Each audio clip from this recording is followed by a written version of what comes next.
اگر میں نماز نہیں پڑھ رہا ہوں تو اس کا اثر سماج پہ نہیں ہے کچھ.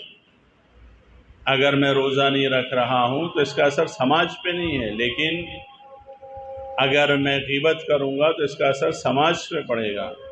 اگر میں جھوٹ بولوں گا اس کا اثر سماج پہ پڑے گا. اگر میں تہمت لگاؤں گا اس کا اثر سماج پہ پڑے گا. اگر میں نے ایمانداری سے کام نہیں لیا اس کا اثر سماج پہ پڑے گا. بہت سارے ایسے گناہ ہیں کہ جس کے نقصانات، جس کے اثرات سماج پہ مترتب ہوتے ہیں، سماج پہ پڑتے ہیں.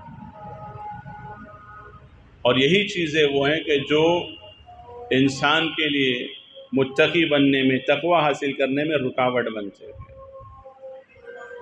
لہذا کہ فتنے کے موقع کے پر جب سماج میں تم دیکھو فتنہ کرایا جا رہا ہے اور آپس میں ایک دوسرے کو لڑانے کی سازشیں ہو رہی ہیں، تو ایسے میں تم اونٹ کا جو بچہ ہوتا ہے کہ جو نہ سواری کے قابل ہوتا ہے نہ دودھ حاصل کرنے کے قابل ہوتا ہے، ایسے رہو، سماج میں ہی رہو، مگر اپنا کاندھا استعمال کرنے مت دو. تمہیں کوئی استعمال نہ کرے، خاص طور سے استعمال نہ کرے، جس طریقے سے آج آپ دیکھیں سماج میں ہو رہا ہے. مصیبت کا آنا ایک الگ عنوان ہے، بلا کا آنا ایک الگ عنوان ہے، امتحان کا آنا ایک الگ عنوان ہے. وَلَنَبْلُوَنَّكُمْ، تم میں سے ہر ایک کا کوئی بھی بچا نہیں ہے، محفوظ نہیں ہے، سب کا امتحان ہوگا. خدا امتحان لیتا ہے، خدا فتنہ نہیں کراتا ہے. امام جعفر صادق علیہ السلام کی حدیث کے ذیل میں کچھ باتیں عرض کرنے کا سلسلہ جاری ہے. چنانچہ کچھ چیزیں کس طریقے سے حاصل ہوں گی اس کی طرف امام نے اپنی اس حدیث میں ہمیں متوجہ کیا ہے. سب سے پہلے امام نے فرمایا تھا کہ طلبت الجنت فوجدتها فی السخاء، کہ میں نے جنت چاہا، جنت طلب کیا تو جنت مجھے سخاوت میں ملی. یعنی اگر ہم جنت چاہتے ہیں تو جس صفت کو ہمیں زیادہ سے زیادہ اپنے اندر بڑھانا ہے، جس نیکی کو اپنے اندر زیادہ سے زیادہ بڑھانا ہے، وہ ہے سخاوت. اور خاص طور سے عرض کیا تھا کہ بچپن سے ہی ان چیزوں کی پریکٹس ہونی چاہیے کہ بجائے اس کے کہ بچے کو خود غرض بنایا جائے کہ اپنا ٹفن بس تم ہی کھانا، اپنا پانی بس تم ہی پینا، اپنے پیسے بس تمہارے اپنے اوپر خرچ کرنا. بچپن سے ہی بچے کو سخاوت سکھائی جائے، ایثار سکھائی جائے. اسی طریقے سے دوسری بات امام فرماتے ہیں وَطَلَبْتُ الْعَافِيَةَ فَوَجَدْتُهَا فِي الْعَزْلَةِ، کہ میں نے عافیت چاہا، تندرستی چاہا، صحت چاہا، سلامتی چاہا اور ہر طرح کے فتنے اور فساد، لڑائی جھگڑے سے محفوظ رکھنا چاہا اپنے آپ کو، تو وہ چیز مجھے عزلت میں ملی. یعنی ایسی چیزوں سے انسان دور رہے کہ جس سے فتنہ و فساد پھیلتا ہے، بڑھتا ہے. اپنے آپ کو دور رکھے ان چیزوں سے جو سماجی برائیاں ہیں، جس سے سماج ڈسٹرب ہوتا ہے. غیبت ہے، جیسے تہمت لگانا ہے، چغلی کرنا ہے، لوگوں کی برائیوں کی تلاش میں رہنا ہے،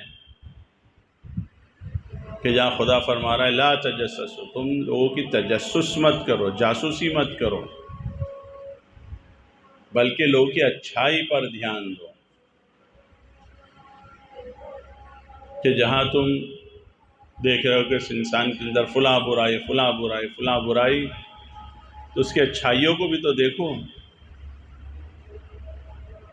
لہٰذا اگر انسان چاہتا ہے کہ اپنے آپ کو محفوظ رکھے گناہوں سے، تو اس کا ایک راستہ یہی ہے کہ اپنا آپ کو سماجی گناہوں سے، ایسے گناہ کہ جس کا اثر سماج پہ پڑتا ہے۔ اگر میں نماز نہیں پڑھ رہا ہوں تو اس کا اثر سماج پہ نہیں ہے کچھ، اگر میں روزہ نہیں رکھ رہا ہوں تو اس کا اثر سماج پہ نہیں ہے، لیکن اگر میں غیبت کروں گا تو اس کا اثر سماج پہ پڑے گا، اگر میں جھوٹ بولوں گا اس کا اثر سماج پہ پڑے گا،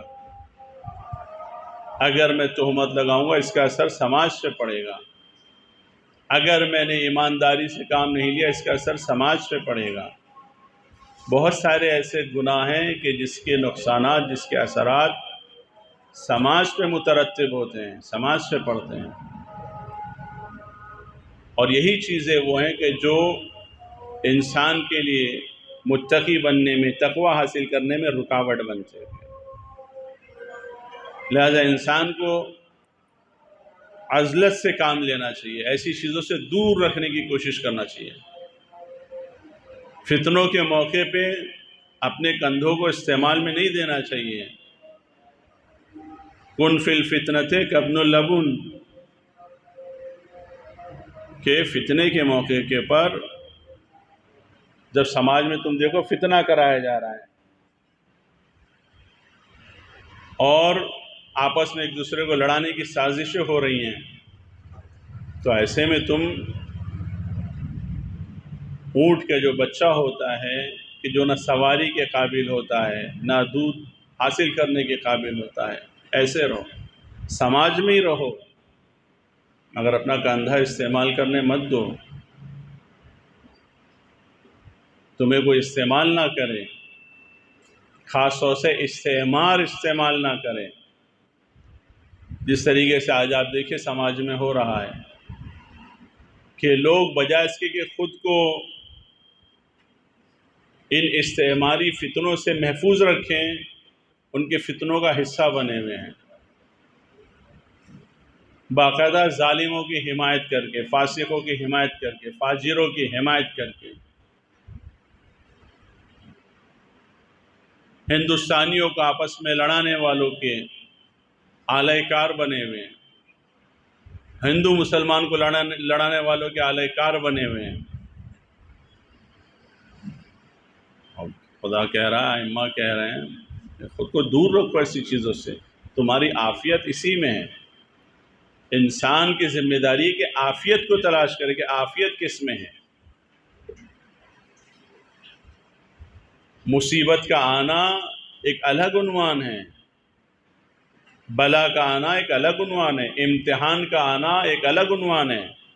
وَلَنَبْلُوَنَّكُمْ، تم میں سے ہر ایک کا کوئی بھی بچا نہیں ہے، محفوظ نہیں ہے، سب کا امتحان ہوگا۔ خدا امتحان لیتا ہے، خدا فتنہ نہیں کراتا ہے، فتنہ انسان کراتے ہیں، انسانوں کو امتحان کا ذریعہ بناتا ہے۔ یہی فتنے میں بھی امتحان کا مرحلہ ہوتا ہے کہ اب یہ جو فتنہ ہو رہا ہے اس میں تمہارا رول کیا ہوتا ہے، آیا تم فتنے کا حصہ بنتے ہو یا نہیں، تم اپنے آپ کو بچاتے ہو، تمہارا امتحان یہی ہے کہ یہ لوگ فتنہ کر رہے ہیں، اب تمہارا امتحان یہ ہے کہ تم اس فتنے کا حصہ بنتے ہو یا اس فتنے سے خود کو دور رکھتے ہو کم سے کم، یا اس فتنہ کرنے والوں کا مقابلہ کرتے ہو۔ اگر مقابلہ نہیں کر سکتے ہو تو کم سے کم یہ کرنا ہے کہ اس فتنے کا حصہ نہیں بننا ہے، ان فتنہ کرنے والوں کو اپنا کاندھا نہیں دینا ہے، ان فتنے والوں کو اپنے بیانات کے ذریعے سے مدد نہیں کرنا ہے، ان فتنہ کرنے والوں کو اپنے لیٹر ہیڈ کے ذریعے سے مدد نہیں کرنا ہے، ان فتنہ کرنے والوں کو اپنے اداروں کے ذریعے سے، اپنی انجمنوں کے ذریعے سے مدد نہیں کرنا ہے۔ مقابلہ نہیں کر سکتے ہو تو کم سے کم مدد بھی تو نہ کرو، یہ بہت اہم ہے۔ لہذا امام فرماتے ہیں کہ تمہاری ذمہ داری کیا ہے؟ عافیت تلاش کرو۔ خداوند عالم کے امتحان میں بھی انسان کی عافیت ہے، ایسا نہیں کہ اس کے اندر نقصان ہے۔ ہماری ذمہ داری امام خود فرما رہے طلبۃ العافیت، ہمیں عافیت میں رہنا چاہیے، ہمیں ایسے کاموں کو تلاش کرنا چاہیے کہ جس سے ہم عافیت میں رہیں، ہم محفوظ رہیں، ہم سکون سے رہیں۔ کتنی مصیبتیں آئیں، بلائیں، آفتیں آئیں، انسان جب خدائی ہوتا ہے تو ساری چیزوں کو فیس کرنے کے بعد بھی اس کے پاس جو چیز رہتی ہے وہ ہے سکون، وہ ہے سکون۔ شب ہجرت تلواروں کے سائے میں سو رہے ہیں، لیکن آپ دیکھیں کیسا سکون ہے۔ ظالم سینے پہ سوار ہے، خنجر چلا رہا ہے، لیکن کہتا ہے کہ حسین ہنس رہے تھے۔ سکون کا عالم دیکھیے کہ باقاعدہ ظالم کہتا ہے کہ نہ صرف مسکرا رہے تھے، وہ باقاعدہ ہنس رہے تھے۔ ظالم سمجھ رہا ہے کہ میں سر تن سے جدا کر کے کامیاب ہوں، نہ بیوقوف ہو تم، نادان ہو تم۔ جو چیز امپورٹنٹ ہے انسان کے لیے وہ یہی ہے۔ بلا، آفت، امتحان، سختی، پریشانی، یہ سب تو آنا چاہیے، ورنہ ثبوت کیسے ہوگا کہ ہاں ہم انسان ہیں؟ یہ ساری چیزیں انسانوں کے لیے تو ہیں، فرشتوں کے لیے تھوڑی ہے ساری چیزیں۔ اسی میں تو پھر انسان نکھر کر آتا ہے، پھر انسان دکھاتا ہے کہ الہی جوہر کیا ہے اس کے اندر، الہی گوہر کیا ہے اس کے اندر۔